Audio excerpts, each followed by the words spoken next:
John Wick 2, when gun realism became style. You have seen the difference even if you never thought about it. Watch any action movie from the 2000s and the actors hold guns like props. Watch John Wick 2 and something clicks. The way Reeves moves, reloads, transitions between targets. Your brain registers it as real even before you understand why. This video examines firearms strictly as historical movie props and within a film analysis context. It is not about real-world use, tactics, or instruction. The year is 2017. Director Chad Stahelski has a problem. The first John Wick film made $86 million on a $20 million budget, and now the studio doubled his money to $40 million. More money means bigger expectations. The original worked because it felt different. The gunfights looked real.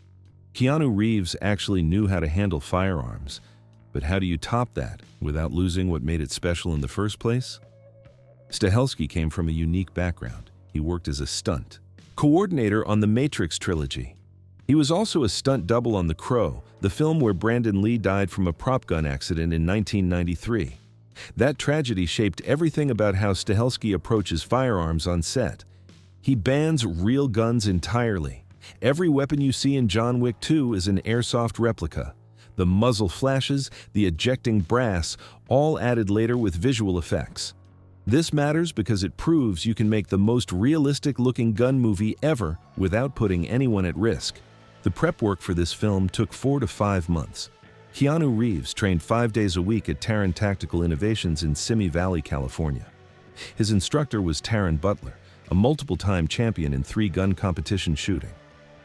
During each session, Reeves fired between 1,000 and 1,500 rounds.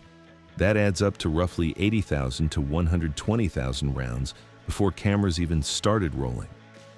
If you have ever been to a shooting range, you know how exhausting 100 rounds feels on your hands and focus. Reeves did 10 times that every single day for months. He practiced speed draws, meaning how fast you can pull a pistol from a holster and get it on target. He drilled target transitions, which is moving from one target to another without wasting motion. He worked on malfunction corrections, the steps you take when a gun jams or fails to fire.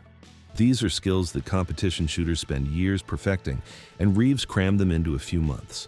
If you notice when movies nail the details or completely miss them, this is the kind of channel to subscribe to. The training went beyond just shooting. Aaron Cohen, a former operator from the Israeli Duvdevin unit, taught Reeves special forces tactics. Some of these made it into the film. Others got cut because they looked awkward on camera. One technique that stayed was the low combat stance Wick uses throughout the movie. Another was the weapon flip for status checks, where you rotate the gun to visually confirm the chamber status. These small details add up. You've probably watched dozens of action movies where something felt off about the gunfights, but you could not name it. Usually, it is the handling. The actor treats the weapon like a toy instead of a tool with weight and mechanics. The weapons themselves deserve their own breakdown because the production team treated them like characters. The primary handgun is the TTI Glock 34 Combat Master. The Glock 34 platform came out in 1998 as a competition pistol. It has a longer slide and barrel than standard Glocks, which gives better accuracy at distance. For the film, Taran Tactical modified it heavily. They added aggressive stippling to the grip, which is a rough texture that helps you hold on when your hands get sweaty. They installed a flared magwell, a funnel-shaped base that makes inserting fresh magazines faster during reloads. They cut material from the slide to reduce weight, which lets the action cycle faster. They polished the slide with a diamond-like carbon coating for looks. They swapped in a competition trigger for a cleaner break. They added fiber optic sights that glow under stage lighting. They ported the barrel, meaning they drilled holes that vent gas upward to reduce muzzle flip. The extended magazines hold 21 to 23 rounds instead of the standard 17. This is important context. These are competition modifications, not military ones. A soldier or police officer would never carry a gun setup like this. The flared magwell catches on clothing. The porting throws a visible flash signature. The extended magazine sticks out and snags on gear. These choices prioritize speed and visual appeal over tactical practicality. The film knows this and leans into it. John Wick is supposed to be a legendary assassin, not a realistic soldier. His weapons reflect a killer who treats gunfighting like an art form. The backup pistol is the TTI Glock 26, a compact version with similar modifications, but without the magwell flare. In the film, Wick keeps this concealed for close-quarter situations where the larger pistol becomes awkward. The choice makes sense. Professionals often carry a smaller backup in case their primary fails or gets taken.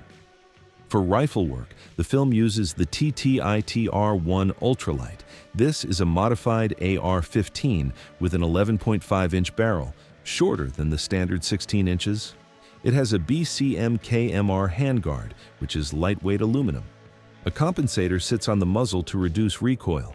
The trigger is a hyper-fire unit, tuned for fast follow-up shots.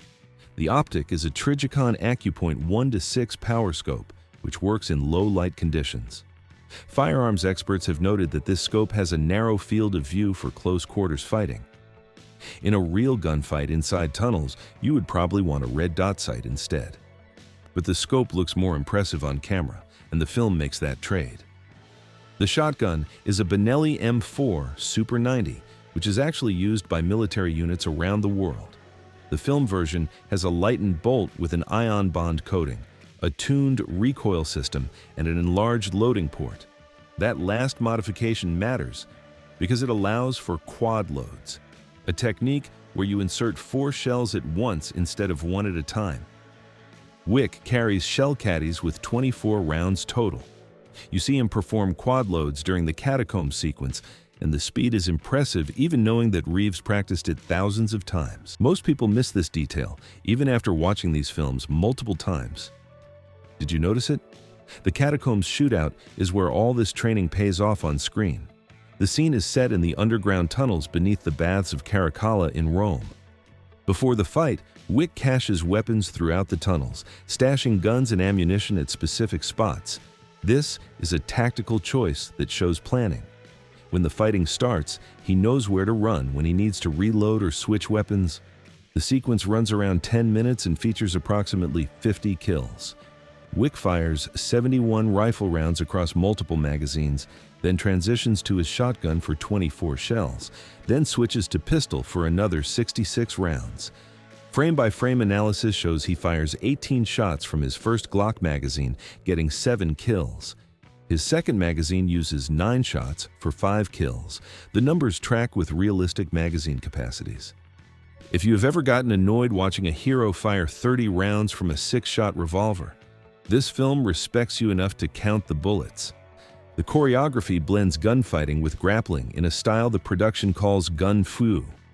This term comes from Hong Kong action cinema, specifically the films of John Woo in the 1980s and 1990s. But those movies used slow motion and dramatic poses. John Wick 2 takes the concept and grounds it in actual martial arts. Stahelski describes the approach as combining Japanese jiu-jitsu, Brazilian jiu-jitsu, standing judo, and 3 gun shooting techniques. What this means in practice is that Wick uses his gun as part of his grappling. He will grab an opponent, trap their arm, and shoot them while controlling their body. He will take someone down, mount them, and fire into their chest at contact distance. The gun becomes an extension of his limbs rather than a separate tool. The double tap method shows up throughout the film. Wick shoots targets twice, once in the body to stop their movement and once in the head to finish them. This is a recognized shooting technique, though its effectiveness depends on circumstances. Against body armor, the body shot might not penetrate, which is why the headshot follows. The film shows soft armor stopping 9mm rounds in a way that some experts consider unrealistic, since modern ammunition and close-range impacts often defeat soft armor. But the visual language works. Audiences understand immediately that Wick is thorough. The mirror room finale pays homage to Bruce Lee in Enter the Dragon. Wick fights through a hall of mirrors where reflections create confusion about which figures are real. The production built practical mirror sets and choreographed the fights around the reflections. Wick dispatches roughly 20 opponents here, using a mix of pistol work, thrown knives, and hand-to-hand strikes. The mirrors required precise blocking because any mistake would reveal the camera crew. This is old-school filmmaking technique married to modern action choreography. The pencil kill deserves mention because it connects to the first film. Characters talked about John Wick killing 3 men with a pencil. It sounded like exaggeration, a legend built around a mythical figure. In Chapter 2, Wick actually does it on screen. He stabs 2 assassins in a bar using a pencil as a weapon. The moment works because the first film set it up. Audiences waited to see if the legend was real. One scene that stretches believability is the Rome concert assassination. Wick uses suppressed pistols in a crowded venue, and the gunshots go unnoticed by the audience. Real suppressors reduce volume but do not eliminate it. A suppressed 9mm still sounds like a loud clap. If you have ever heard a suppressed gunshot in person or in unedited footage, you know the movie version is fantasy. The film sacrifices accuracy here for tension. Whether that trade works depends on your priorities as a viewer. The body count across the entire film reaches approximately 128 deaths, with Wick personally responsible for 122 of them. About 80% come from gunshots, 15% from melee attacks, and 5% from other methods like falls or vehicle impacts. The film maintains an almost surgical efficiency. Every death serves the choreography. There is no filler violence, no random shooting into crowds. Each kill has a setup, an execution, and a transition to the next target. Safety protocols on set reflected Stahelski's history. No functional firearms ever appeared on the shooting locations. The airsoft replicas fired plastic pellets at low velocity, harmless even at close range. Visual effects teams added muzzle flash, smoke, and brass ejection in post-production. This approach takes more time and money but eliminates the risk of accidental death. Given what happened on The Crow, you understand why Stahelski insists on this standard. The film influenced everything that came after. Atomic Blonde in 2017 used similar techniques. Nobody in 2021 borrowed the choreography style. Even mainstream franchises like James Bond started incorporating longer takes and more realistic handling. John Wick 2 proved that audiences wanted to see the work. They wanted to know the actor actually trained. The shaky camera quick-cut style that dominated the 2000s suddenly looked lazy by comparison. The thematic layer adds depth beyond the action. Names throughout the film draw from Greek and Roman mythology. Ares, Charon, references to ancient codes and blood oaths. Setting the middle act in Rome, among ruins that survived millennia, suggests cycles of violence that never end. Wick keeps trying to retire, but keeps getting pulled back. The architecture around him implies this has happened before and will happen again.